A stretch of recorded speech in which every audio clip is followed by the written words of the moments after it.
Durante toda mi trayectoria hice prácticas en agencias de comunicación, conocía mucho este mundo, pero no como empresaria desde luego, y quién me hubiera dicho a mí que iba a terminar ahí.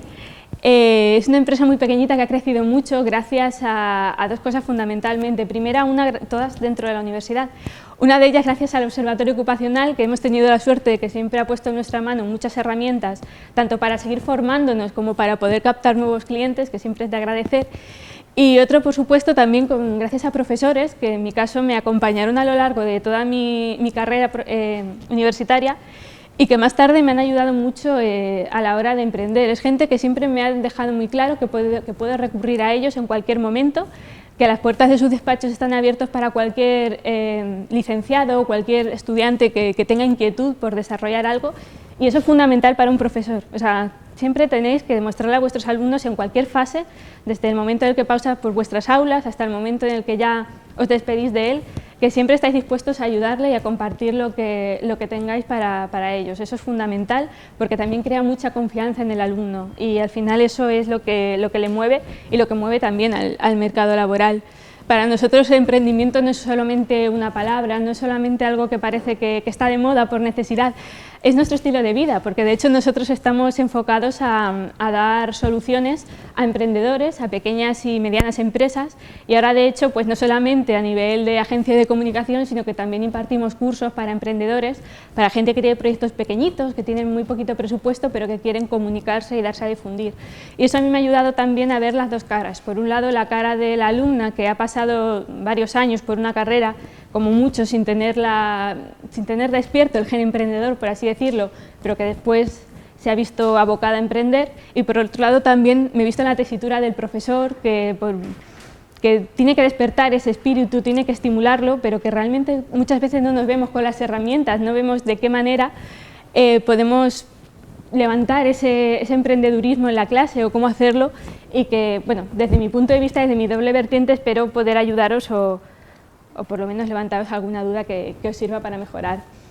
Yo pongo este ejemplo siempre. ¿Os imagináis confiándoos a un piloto subiendo en el avión de alguien que no tenga ni una sola hora de vuelo, que ni siquiera se haya sentado frente a un simulador, que nunca haya tocado una cabina de mandos?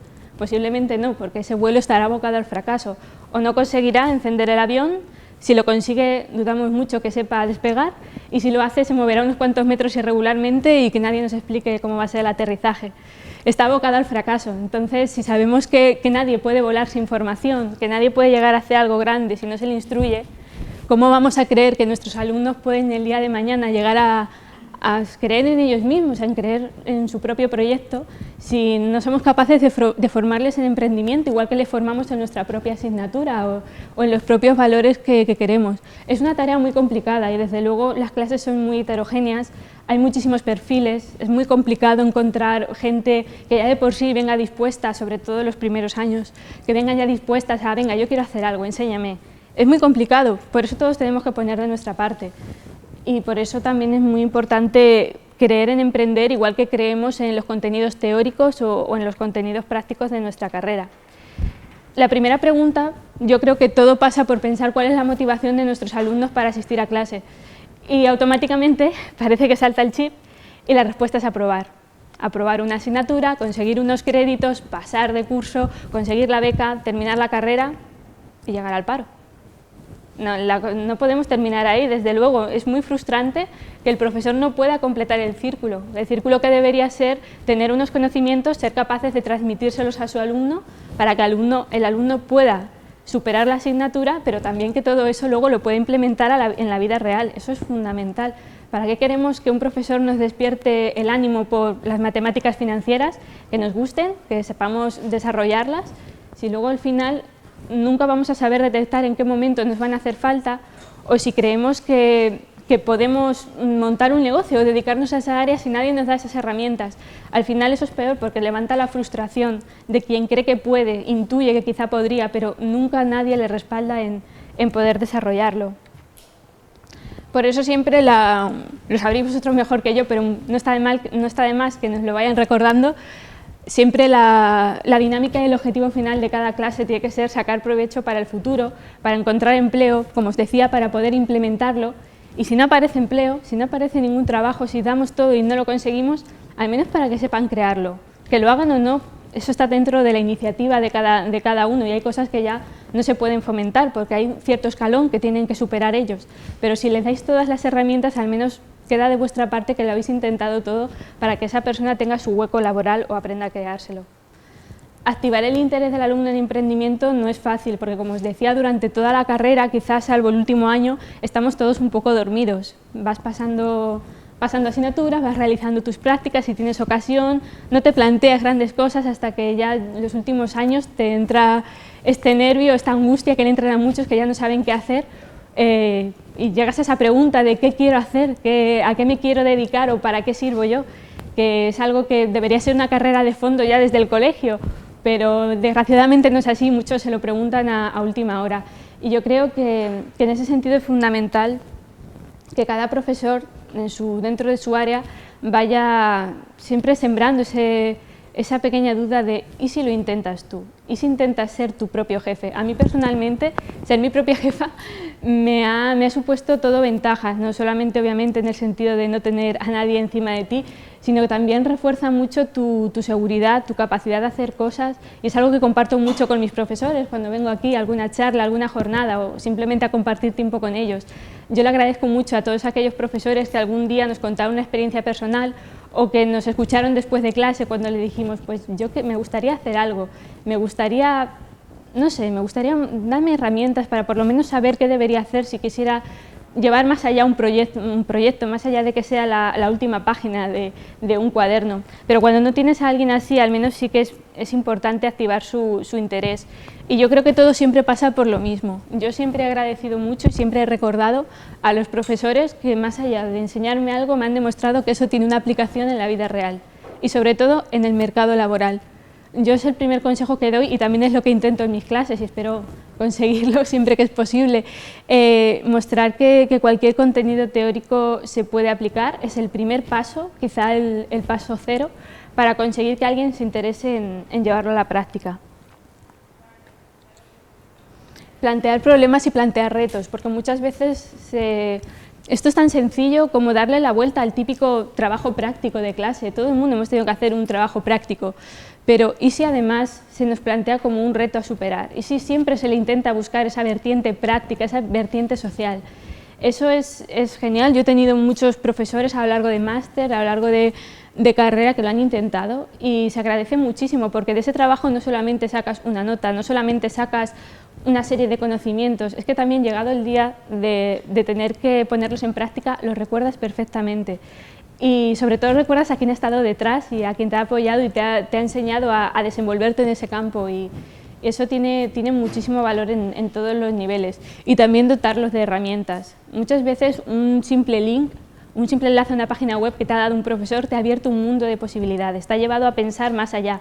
Y es un simple link, que no decir de un manual, que no decir de un experto recomendado, son pequeñas cosas que muchas veces los profesores olvidan, ¿no? Bien se ciñen a un manual, a una serie de contenidos, pero es fundamental. Cualquier vía que lleve al alumno a intentar interesarse en algo fuera del aula, a intentar abrir la mente, porque muchas veces es tan sencillo como intentar abrir la mente del alumno, y eso sí lo digo en experiencia propia, cualquier cosa viene bien. Y a veces son cosas muy sencillas que desde el propio observatorio también os pueden ayudar a vosotros mismos y el alumno lo agradece muchísimo. Todo lo que sea despertarte de esa monotonía en la que parece que a veces se convierte el sistema educativo, la rutina de ir a clase, al final parece que no, pero se agradece muchísimo y antes o después se termina de descubrir.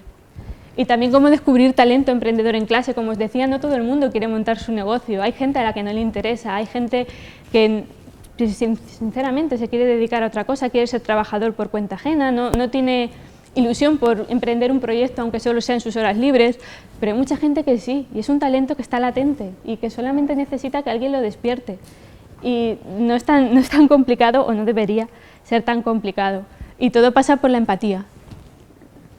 Puedes dar muchas herramientas, puedes realizar muchas cosas, pero la empatía con tus alumnos es fundamental y es obvio que muchas veces, por desgracia, nos enfrentamos a un ratio, a un número de alumnos por clase que quizá no ayuda a esto, pero simplemente el ser capaces de demostrarles que tu puerta está abierta en cualquier momento, que como os comentaba, fuera de clase siempre vais a poder tener la paciencia y el momento para escucharlos. Todo eso es fundamental, porque muchas veces el alumno, y eso también lo digo por experiencia propia, muchas veces el alumno que parece más dormido en clase, el que parece que no tiene ningún tipo de interés y el que está ahí un poco estilo mueble, si lo queréis llamar así, muchas veces es el más tímido, pero el que por dentro más capacidad, más ilusión o más talento o creatividad tiene, y el que no va a levantar la mano en una clase de 60 alumnos, y es una pena porque tiene mucho que compartir, pero no se siente capaz, pero sí es el que si le tiendes la mano, cuando termine la clase se acercará y te preguntará y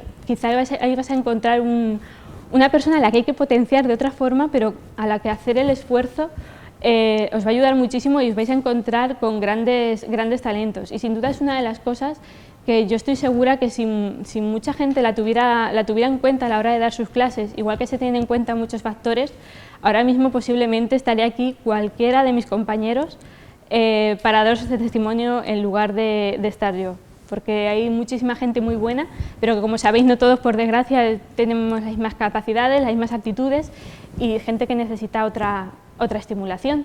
Y también esto está en el lado opuesto, en el lado de la gente que parece que habla más, que es mucho más participativa y que muchas veces nos tiene que dar alternativas, nos dan otros puntos de vista. A lo mejor ese es el hilo por el que hay que tirar, a lo mejor tirando de esa gente que parece que está muy despierta, que parece que tiene muchas ideas, encontramos a un futuro emprendedor. ¿Por qué no? Hay de todo. Y sobre todo dejarnos sorprender. Muchas veces vamos a clase ya también con la dinámica, con la rutina de muchos años, de muchos alumnos, y vamos predispuestos a escuchar siempre lo mismo o a tener los mismos prototipos de alumnos, pero realmente nos podemos sorprender con muchísimos perfiles y podemos escuchar muchísimas cosas, y es muy bueno también nosotros estar abiertos, porque de ahí también podemos encontrar ese talento emprendedor latente que podamos estimular. Y bueno, una vez detectado, ¿cómo ayudarle? Pues como os comentaba, darle herramientas, ser empáticos, ponerlo en contacto. Muchas veces tenemos más contactos de lo que pensamos, y ponerlos en contacto con alguien, con una empresa de la misma área, con alguien que creáis que le pueda ayudar. Simplemente, en el caso de los profesores universitarios, recordarles que está el observatorio ocupacional, que muchas veces se nos olvida y es una fuente de recursos prácticamente inagotable. Todo esto, como os comentaba, puede suponer la diferencia entre un alumno desmotivado, un alumno que termine su carrera y se encuentre coleccionando cursillos y horas en el paro, por desgracia, a un alumno que intente iniciar algo con más o menos suerte, pero al menos que intente moverse. Eso también es fundamental, porque es conservar la ilusión que mucha gente pierde. Y es una pena ver a mucha gente con 23, 24 años, recién licenciados, que salen afuera y deberían comerse el mundo, y por las circunstancias que tenemos y por este tipo de cosas, pues no los ves al menos intentar hacer algo, intentar triunfar, y es una verdadera lástima. Y por último, ¿qué le aporta el alumno emprendedor al profesorado? Pues, ¿qué no le aporta? Sería la pregunta, porque un alumno emprendedor es un alumno inquieto, es un alumno despierto, que poco a poco va cogiendo la seguridad suficiente como para enriquecer muchísimo la clase. A nivel personal también, si me permitís, es un auténtico lujo poder ayudar a alguien y ver cómo poco a poco y un poquito de nuestra mano su proyecto se va desarrollando, va creciendo. Eso es fundamental. A mi nivel como alumna me encanta de vez en cuando venir, pasarme por el despacho de algún profesor y contarle mis pequeños logros, porque de todos aquellos que te han ayudado sientes que un trocito es para ellos, y es algo de lo que te acuerdas siempre y que no dejas de recomendar. Es gente que enriquece muchísimo, y que espero que tengáis la oportunidad de poner todo esto y muchas cosas más que os enseñan en práctica para poder comprobarlo. Y nada más, muchísimas gracias por vuestro tiempo. No sé si tenéis alguna pregunta, algo que añadir. En nuestra carrera hay algunas asignaturas que directamente se propone crear una empresa o crear un proyecto periodístico. ¿Eso también ayuda directamente o digamos la filosofía de emprender surge de los márgenes, ¿no? de hablar con profesores y tal? ¿Ayuda realmente ese tipo de proyectos? Eso ayuda. ¿O está demasiado encasillado? No, al contrario, ayuda mucho. De hecho, bueno, lo que comenta Félix, en periodismo hay asignaturas en las que directamente son eminentemente prácticas y todos se constituyen, bueno, hay asignaturas que te proponen hacer desde una agencia de comunicación hasta un medio de comunicación y son cosas que despiertan mucho el espíritu emprendedor porque te obligan a moverte, que eso siempre es fundamental, y te obligan a darte cuenta de lo que puedes hacer e invertir muchas horas de trabajo. Fundamentalmente yo sé de muchos proyectos que afortunadamente han sabido pelear y más allá del aula se han desarrollado y han supuesto también referentes y puestos de empleo. Y luego también de forma, en mi caso fue también de forma marginal, porque todo ello al final, yo siempre digo que la mejor manera de conseguir algo es moverte muchísimo y si tienes la aptitud suficiente y te mueves, al final vas a conseguir algo. Quizá no lo que en principio era tu objetivo esencial, pero siempre aparece algo y en mi caso, de forma marginal también consigues contactos, aprendes muchísimas cosas y también te puede ayudar.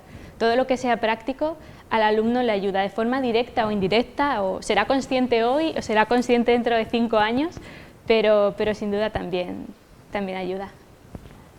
¿Puedes contarnos un poquito es comunicación, a qué ámbito trabaja? Sí, bueno, nosotros somos una agencia de comunicación, como os decía, trabajamos cualquier tipo de aspecto de comunicación que le pueda hacer falta a un emprendedor o a una pyme. Trabajamos desde las apariciones en medios de comunicación, el desarrollo de webs, redes sociales, los eventos. Y bueno, tenemos clientes de áreas muy diversas, tenemos desde bebidas destiladas hasta tecnología, arquitectura o moda, tenemos un poquito de todo y aunque es gente muy diversa, ya os digo que el nexo en común que tienen todos es que suelen ser gente muy emprendedora que o bien tiene un proyecto en la nada, en un cuaderno que está intentando llevar a la práctica, o son empresas que tienen menos de 1 año o de 2 años de creación y por tanto muchas veces es gente que tiene más ilusión que recursos. Y también intentamos jugar con eso para que al final todo sea rentable y nos movemos desde el punto de vista empresarial hasta el punto de vista de formación. Tenemos una especie de compromiso con los emprendedores, entonces nuestra idea es siempre ayudar como podamos y si no se puede ayudar desde el punto de vista más práctico, pues sí que hacemos cursos de formación para darles las herramientas para que ellos mismos puedan comunicar sus proyectos. Las asignaturas que has dicho que estaban pueden estar relacionadas directamente con el emprendedurismo, los que te han dado de administración de empresas, de organización, el título que tuviese, ¿tú las recuerdas como asignaturas con un contenido eminentemente práctico, que a ti te hayan ayudado? ¿No? Cuando has dicho, bueno, ahora me voy a sentar y qué pasos tengo que seguir para hacer... Pues sí, es muy curioso, porque son asignaturas que normalmente el alumno coge con cierta apatía. Son cosas que son muy prácticas y que lo primero que piensas es ¿para qué me va a servir? La frase es ¿para qué me va a servir esto, coma, si yo no voy a... puntos suspensivos. Exacto, si no me voy a dedicar a esto, si yo no quiero tener una revista, si yo no quiero tener una agencia. Y luego son las asignaturas en las que cuando emprendes, de las que más te acuerdas. Porque yo, por ejemplo, si no hubiera tenido una asignatura que me enseñó a poner de cero una agencia de comunicación, Oris no existiría, pero además todo el plano administrativo, burocrático, todo lo que lleva a la constitución de una empresa, yo lo aprendí ahí. Y luego otras ciertas habilidades, actitudes sociales a la hora de tratar ya como una empresa con la sociedad, son ciertas cosas que se aprenden en esas asignaturas y que luego con el tiempo, cuando te paras a hablar con compañeros, dices, ¿quién me hubiera dicho a mí que gracias a tal asignatura habría aprendido a desarrollar un plan de empresa, a poder hablar mejor con clientes y proveedores? Son ciertas aptitudes a las que luego recurres y las que mucha gente luego dice, ojalá y hubiera estado más atento, más predispuesto, con otra actitud, porque me habrían ayudado mucho más. Nada. A mí me surge la duda, entiendo que la empresa principalmente se dedica a fomentar la publicidad o a conocer a distintas empresas. Muchas veces eso mismo creo que cuando tú montas una empresa, en la dificultad de decir cómo conseguir un nuevo grupo de clientes, esos primeros contactos, ese primer momento yo creo que es lo que más miedo genera a un emprendedor. Y me gustaría que dijeras cómo lo superasteis eso, cómo es la estrategia que consideras más oportuna para eso. Mira, pues en ese primer momento, sobre todo, no es nuestro caso, pero sobre todo la gente que ha tenido que invertir un dinero se ve muy agobiada, en el sentido de que quiere conseguir clientes ya y quiere tener ya una cartera de clientes que le permita por lo menos, si no tener cierta holgura, al menos sentir estabilidad. En nuestro caso, intentas tocar a todas las puertas y sí es cierto que cometes el error de que mucho abarca, poco aprieta. Intentas llamar a cualquier tipo de empresa, en nuestro caso, en el que todas las empresas tienen o deberían tener un área de comunicación, pues intentas llamar a todas las empresas, después empaparte de su forma de hacer las cosas, de ver su web, llamas a todo el mundo para intentar ofrecer tus servicios y al final te das cuenta de que eso es una inversión de recursos, de tiempo y sobre todo también de energía mental, si me permitís, que no merece la pena. Entonces, porque la gente no está tan predispuesta como tú piensas, eso te merma la ilusión rápidamente, eso quema mucho al emprendedor que enseguida piensa que su proyecto no tiene cabida. Entonces, nosotros, después de unos meses así, tocando muchas puertas, intentando llamar la atención, pues optamos por lo útil e intentamos ver qué recursos, qué instituciones pues podíamos tener alrededor que nos pudieran ayudar. Y acabamos volviendo a casa, es decir, volviendo a la universidad y contactando con el observatorio ocupacional para ver ellos qué planes tenían para emprendedores o ver dónde podíamos tener nuestra cabida. Y tuvimos suerte de que esto fue sobre el mes a principios de octubre y en noviembre se celebraba en Valencia la Valencia Focus Business, que es la mayor feria del emprendedor que hay en la Comunidad Valenciana, en donde la universidad también tiene participación. Entonces fuimos allí como en calidad de ponentes a contar la historia de dos alumnos recién licenciados que se habían atrevido a abrir su propia agencia y fue curioso porque allí había un mercado, se puede decir que a nosotros, que era el nuestro, que es el de gente que acaba de abrir un negocio y que te escucha maravillado oyendo hablar de comunicación, de gente que acaba de empezar y eso nos facilitó mucho la relación con ellos y al final de ahí sacamos nuestros primeros clientes. Y a partir de ahí ya cuando tienes la seguridad que te otorga el hecho de ya tener clientes detrás, ir teniendo una experiencia, un bagaje, ver que las cosas que haces van saliendo bien, pues también entre el boca a oreja y que tú ya te sientes mucho más fuerte para ir tocando otras puertas, ya vas creciendo. Si tienes una buena base, lo demás ya es solamente mantenerte o en el mejor de los casos ir subiendo.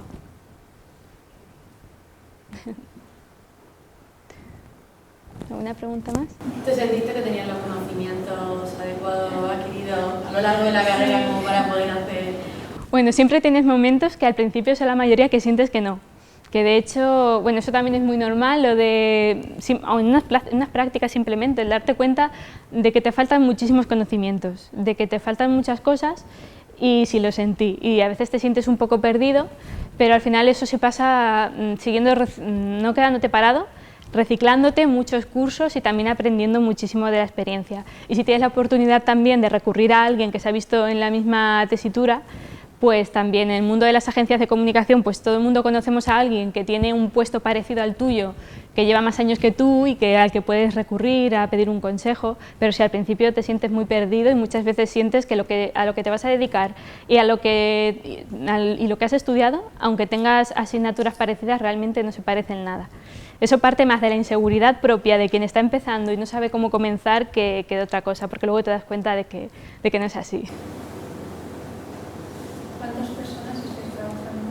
Pues nosotros somos 2 personas, mi compañero, que ahora mismo está en la Galia dando un curso de comunicación corporativa y yo, pero luego además tenemos la suerte de que contamos con equipos de gente que también es emprendedora, que también es muy jovencita y que han ido montando sus propias empresas y si, por ejemplo, y colaboramos entre nosotros. Por ejemplo, si a mí me llega un pedido de diseño gráfico y yo me doy cuenta que no tengo las nociones para hacerlo, pues tengo una empresita al lado que también es jovencita de nuestras características en las que le puedo pedir que me eche una mano y que lo hagan ellos, viceversa, si ellos tienen algún tema de medios, de algún cliente que quiere salir en revistas, pues siempre pueden recurrir a nosotros. Al final somos 2 personas, pero que afortunadamente estamos rodeados por una red de empresas que nos ayudan bastante a ser profesionales y a ofrecer un buen servicio.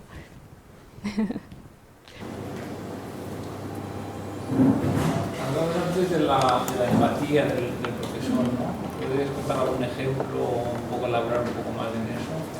Sí, yo por ejemplo tuve la suerte, sobre todo en los últimos años de carrera, que los profesores también ya están muy enfocados en dotar de herramientas para el mundo laboral, en prepararte mucho para lo que te vas a encontrar, más como os decía en una carrera como periodismo, que parece que todo está muy negro una vez sales. Yo he tenido la suerte de dar con profesores que han sido capaces muchas veces de parar sus clases y de darnos ánimos o de parar la teoría que en ese momento estaban dando y decirnos, chicos, sabemos que las cosas están así, pero sois capaces, podéis, de darnos otra serie de herramientas. Y luego también lo que os comentaba, también la empatía se reduce muchas veces en decirte quédate al final de clase, hablamos de esto, o si necesitáis cualquier cosa, mi horario es este, siempre podéis acercaros. Ese tipo de, o simplemente ver que si una persona, yo por ejemplo, siempre he estado ligada a la radio de la universidad y hasta hace nada pensaba que mi futuro era la radio. Entonces al final los profesores cuando saben eso, si conocen a algún contacto que te pueda ayudar, siempre sabiendo en el área en el que te mueves, pues siempre intentan darte ayudas.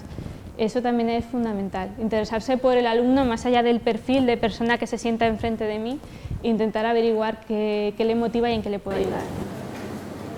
¿Tú sentías que les importabas?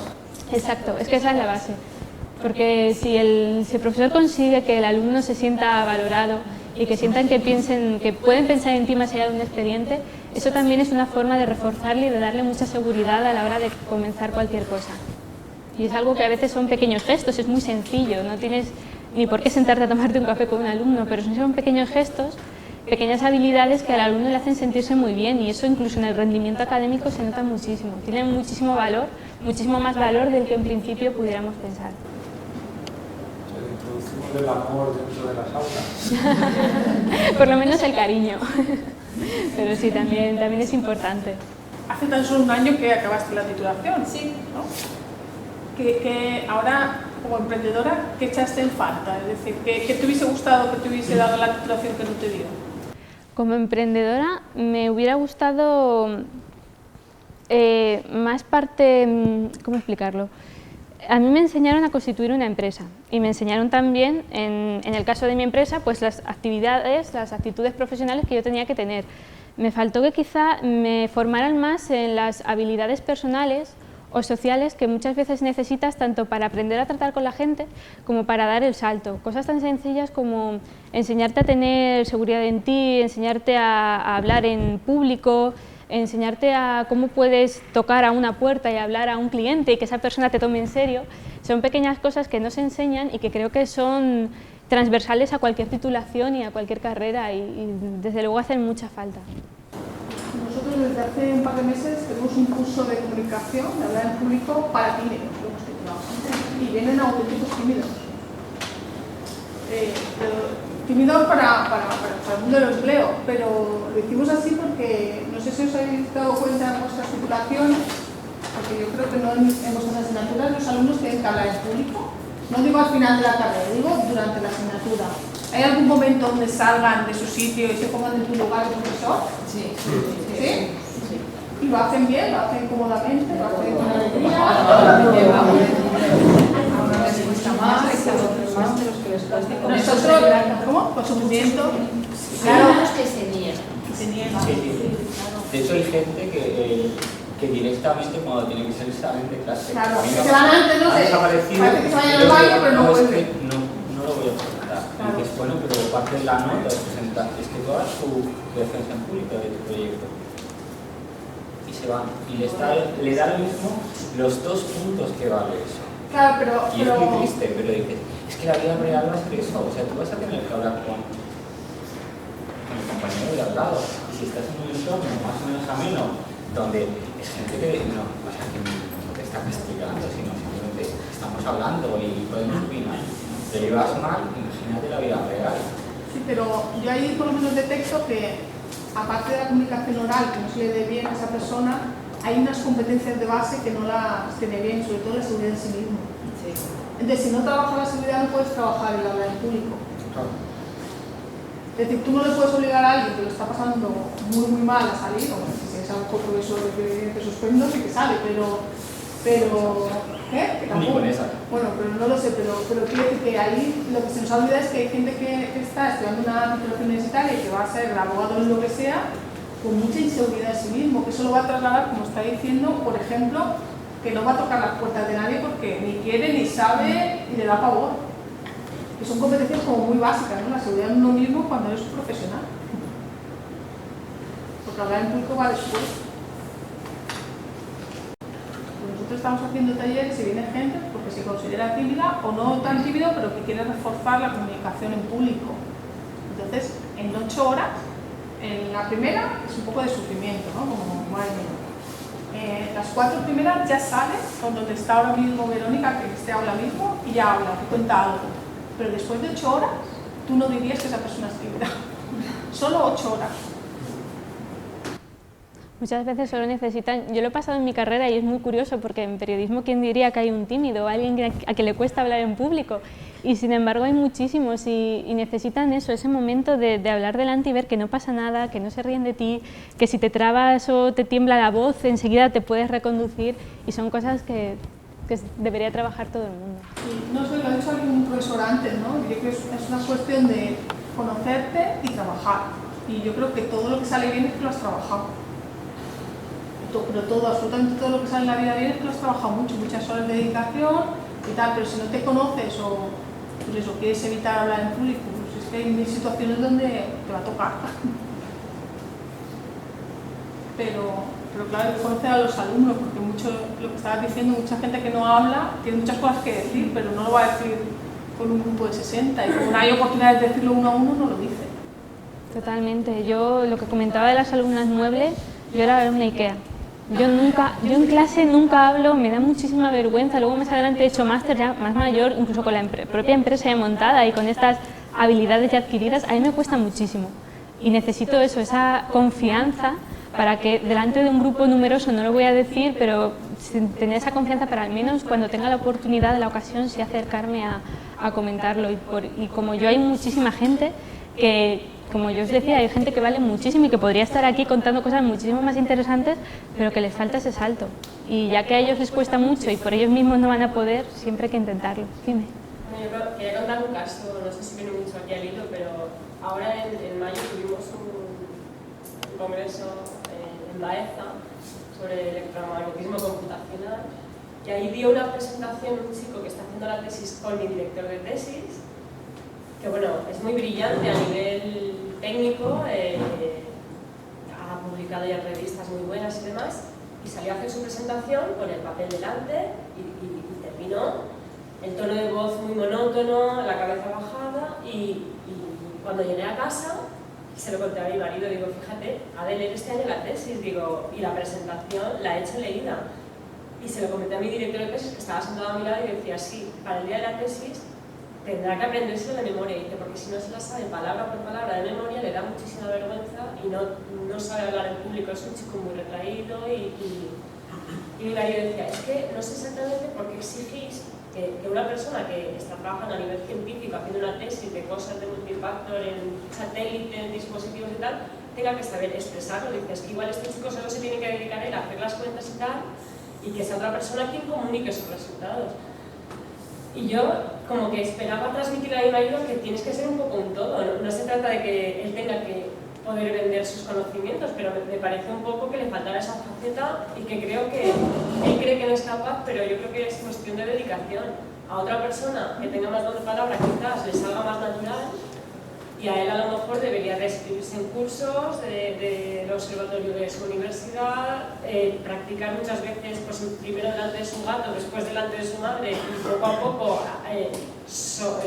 superar esa traba que a lo mejor en un momento u otro de la vida le puede pesar. Yo creo que la clave es si le va a pesar o no, porque hay ciertas debilidades que todos que puede ser una traba, como tú estás diciendo, y otras que no. Que a lo mejor la gran fortaleza de investigación le hace llegar. El tema es que a veces no sabes cuándo te puedes perjudicar. De todas formas, darle la tarjeta, ¿no? Para el chico este, porque lo comunica muy bien. Sí, yo creo que también en el caso, como comentaba ella, si tú haces toda la labor de investigación y necesitas a otra persona para que la comunique, en ese caso tan concreto también creo que es una lástima a nivel, aunque solo sea de autosatisfacción, de pirámide de Maslow, porque no hay nada más bonito que realizar un trabajo, dedicarle muchas horas a hacerlo muy bien y ser capaz de contarlo.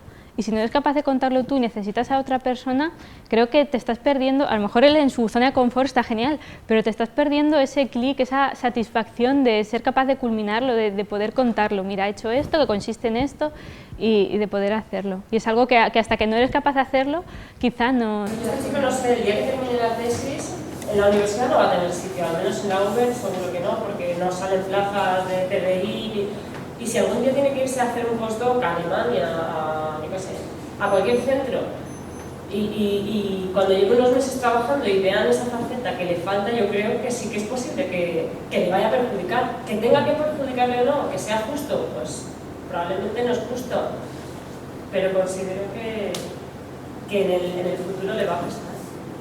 Eso igual hay que enseñarlo también desde la enseñanza media, ¿no? Yo sé que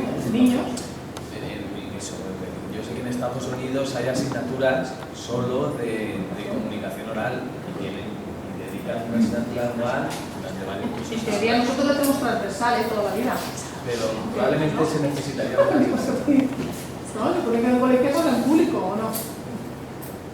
Es algo difícil, a mí me sigue pasando, 12 años dando clases, más de 100 alumnos y siempre el primer día son como los actores, y en un congreso también con 100 personas, en un vídeo aquí, no se me sigue quitando. Pero claro, llegar al punto de no ser capaz de tener que estar leyéndolo, yo creo que... Eso es común, eso pasa a todos, pero saber dominarlo y el saber hacer que eso te beneficie para estar despierto, para estar controlando todo, eso es lo bueno. Cuando dejas que eso te domine a ti y no seas capaz, te puede pasar como al chico este. Los grandes oradores dicen que lo que hacen es prepararse mucho. Ninguno dice que tienes habilidad de forma espontánea. En el proyecto final de carrera todos les digo que no se confíen nunca y que se repita la presentación. No digo varias veces en un día, pero que una vez al día la repitan 8 veces y eso les va a garantizar que el día de la lectura va a salir bien. Si no hacen eso, es bastante probable que se traben, se salten cosas de las transparencias porque no lo han practicado. Yo creo que la visualización de la película del discurso del rey para este tipo de gente es un buen ejemplo de cómo superar un trauma real, físico, y cómo llegar a vencerlo.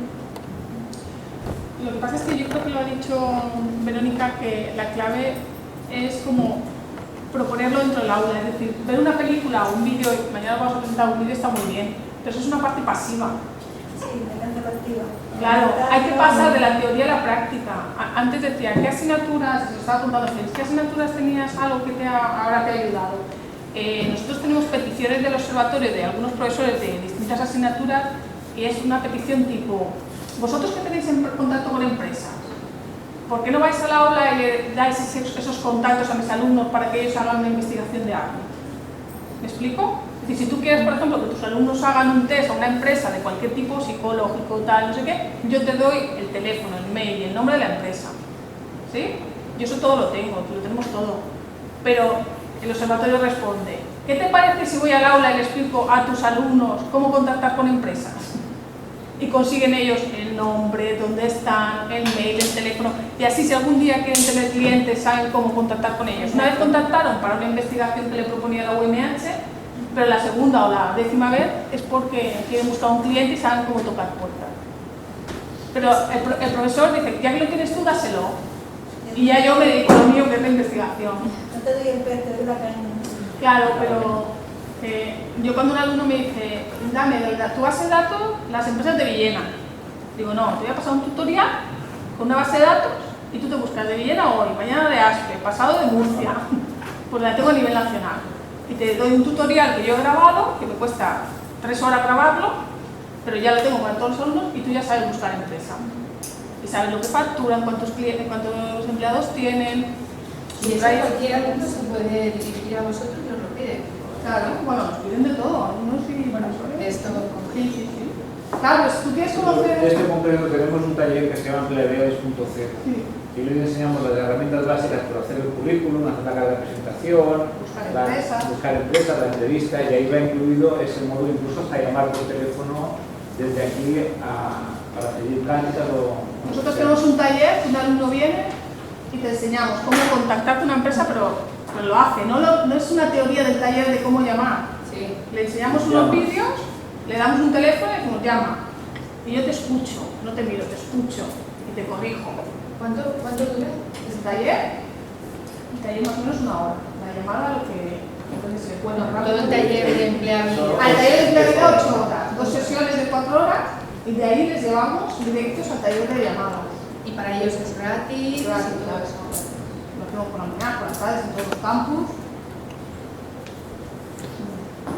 Pero el taller de llamadas, por ejemplo, te oí una chica le decimos, si vienes al taller de llamadas es para llamar. Se quedaba así como sorprendida, ¿no? Como, eso es un taller. O sea, aparte nos explicas cómo llamar. Y llamar no hay que hacer nada, coges el teléfono, marcas y contactas. ¿Sabes? Pero se quedan así como diciendo, ¿de verdad me vas a hacer llamar? Claro. Es para comprobar si llamas bien, si contactas bien. Entonces tú te ofreces o bien en prácticas o bien para trabajar.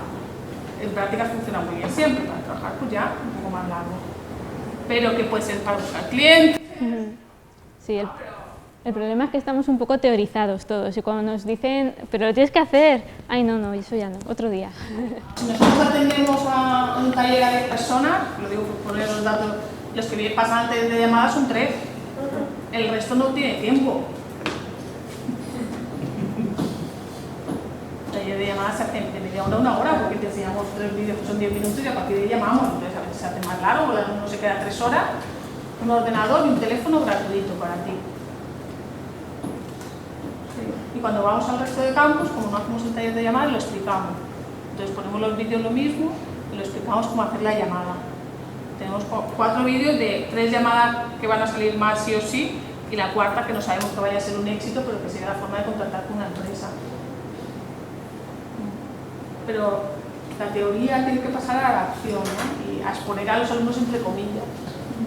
Entonces hay asignaturas que ya lo tienen, ¿no? Porque son así, se diseñan así, pero hay en otras que también se podría incluir ciertos matices donde el alumno tenga que exponerse, que visitar la empresa, que...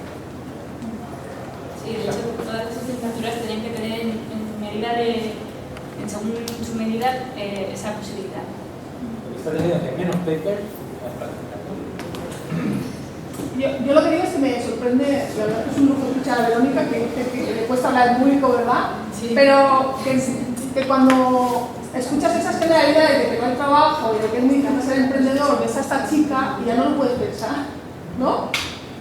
¿Y por qué? Porque un día fue a no sé dónde, luego te dijeron que fue a una feria que fue, eso casi nunca pasa, tú le dices a un alumno que vaya a algún y va siempre a Juan Antonio. Entonces yo digo, ay, qué suerte tuve porque fui a la feria y tengo clientes y todo lo que le pasa a ellos es utilizar la palabra suerte no sé cuántas veces. Qué suerte tener estos profesores, ¿no? Parece que la suerte está con ella. Pero al final, a mí, ¿no? Y yo creo que va a tener suerte toda la vida porque dentro de poco la veremos con un imperio ahí, ¿no? Y la suerte le va a acompañar. Y luego hay tus alumnos que es al revés, que es como, ay, mi sector, no sé cuántos, y claro. Sí, y lo que proponemos en este taller, que hoy has hecho un poco de debate, ¿no? es qué nos creemos nosotros. Yo, escuchándola a ella, mañana no lo puedo asesorar a un chaval y decirle, uff, esto está fatal, porque ella me está diciendo que no, que está consiguiendo clientes, que está asesorando a chavales como ella, que están creando empresas, que tienen su red de contactos, no utiliza networking, no utiliza coworking, ¿sabes? Utiliza su terminología, que tienen unos contactos y son clientes y proveedores a la vez. Tienes 24 o 25 años, ¿no? 24, sí. El problema es eso, muchas veces nos apalancamos, nos acomodamos en el no se puede, está complicado, por eso a mí en parte me gusta tanto venir de periodismo porque es el máximo paradigma, incluso aunque vaya todo bien, periodismo siempre va mal, bueno, Félix lo sabe mejor que nadie. Y sí se puede, lo que pasa es que todas esas cosas que descartamos sin ni siquiera pensarlas, esto no va a funcionar, esa mentalidad negativa, si la cambias y realmente tienes fe y trabajas cada paso, sí puedes conseguir algo. Y como siempre digo, si al final no sale, porque no siempre salen las cosas tan bien, pues al menos tener la tranquilidad de que has aprendido mucho de ahí, que es lo que te llevas y que por lo menos hiciste todo lo que pudiste. Yo pienso ahora, por ejemplo, hablar de un compañero tuyo que lleva un año sin trabajar. Sí. Entonces, si envía ya el currículum a una empresa de comunicación del tipo que sea, o lo envía su compañero que hace un año que no trabaja porque no ha tenido oportunidades de trabajar, si vosotros fuerais la empresa, ¿quién seleccionaría? A una chica que ya tiene clientes, que se ha buscado, que tiene un portfolio, que tiene no sé qué, o a un chaval que no se ha encontrado, que no ha tenido la suerte ni el trabajo y es que el mundo... Entonces, muchas veces esta gente va por ahí y la fichan en las empresas. Claro, por suerte, como siempre van con suerte por la vida, hay que casualidad que haga popularito y me ha hecho un contrato. Y tú dices, y el otro que está en su casa, ¿por qué no? Si el pobre no tiene trabajo. Tiene mala suerte. No tiene suerte. Y a ella le empiezan a llegar cosas que dices, qué casualidad, ¿no? Eso yo siempre, de hecho en los últimos meses lo veo muchísimo, es lo que os comentaba, al final todo es moverse muchísimo y no pararte nunca. Si te paras, se para todo. Esto que siempre se comenta de, es que si dejas de buscar trabajo y dejas de reciclarte no existes, y si no existes caes, y es cierto. Si siempre vas intentando hacer cosas y dedicándole muchas horas y sobre todo muchísima ilusión, al final vas saliendo y te vas sorprendiendo, pero es cierto. Y al contrario también pasa y pasa con mucha frecuencia. Si no lo intentas y te paras y todo es negativo, al final caes. Esa es la otra parte de Oris.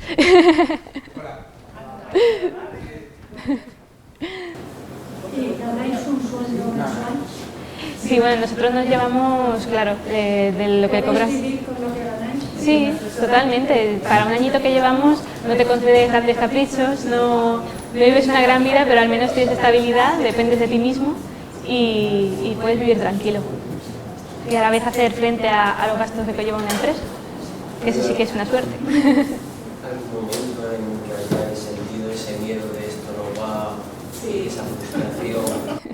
Sí, bueno, ese es el ABC del comienzo, el invertirle muchísimo tiempo y pensar que ya con todo lo que estás haciendo va a empezar a sonar el teléfono y se van a colapsar las líneas y darte cuenta de que no y que el tiempo pasa y empezar a desesperarte. Eso yo creo que es común a cualquier emprendedor de cualquier área y lo pasas muy mal. El tema es conseguir que esa incertidumbre te sirva para alimentar el motor y seguir intentándolo o que con eso caigas, que también es lo que le pasa a mucha gente. Hay un porcentaje muy grande de empresas y de emprendedores que en los primeros 6 meses están ahí, intentan mantener el tipo y en los 6 meses caen, cierran. Y muchas veces es porque no han sabido gestionar esa incertidumbre y esa sensación de esto no va más. Se necesita mucha cabeza fría en ese sentido. Pero sí, al final eso también te ayuda a empatizar con otros emprendedores, con otra gente que está como tú y a poder ayudarles. También tiene su lado bueno. ¿Cómo os financiasteis? Autofinanciación totalmente, tirando de recursos propios, poniendo a disposición de la empresa todo lo que entre los dos podíamos tener y a partir de ahí ya pues consiguiendo clientes y yendo ya hacia adelante, pero en principio nunca hemos recurrido a financiación externa, ni familiar, ni bancaria, ni nada. Siempre lo intentamos también. Yo, por ejemplo, personalmente tuve la suerte de que mientras comenzaba seguía estudiando y a mí, por ejemplo, al principio sí que me tenía la suerte de contar con una beca, que pude utilizarla tanto para seguir pagando mis gastos de estudiante como para poder llevar adelante una empresa. Eso también es importante, la beca también sirve para muchas cosas y a partir de ahí tiramos, pero nuestra premisa básica era eso, no intentarlo nosotros mismos, no intentar meter a nadie y mucho menos deberle dinero o recursos a alguien.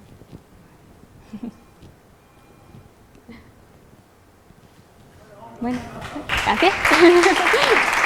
Muchas gracias.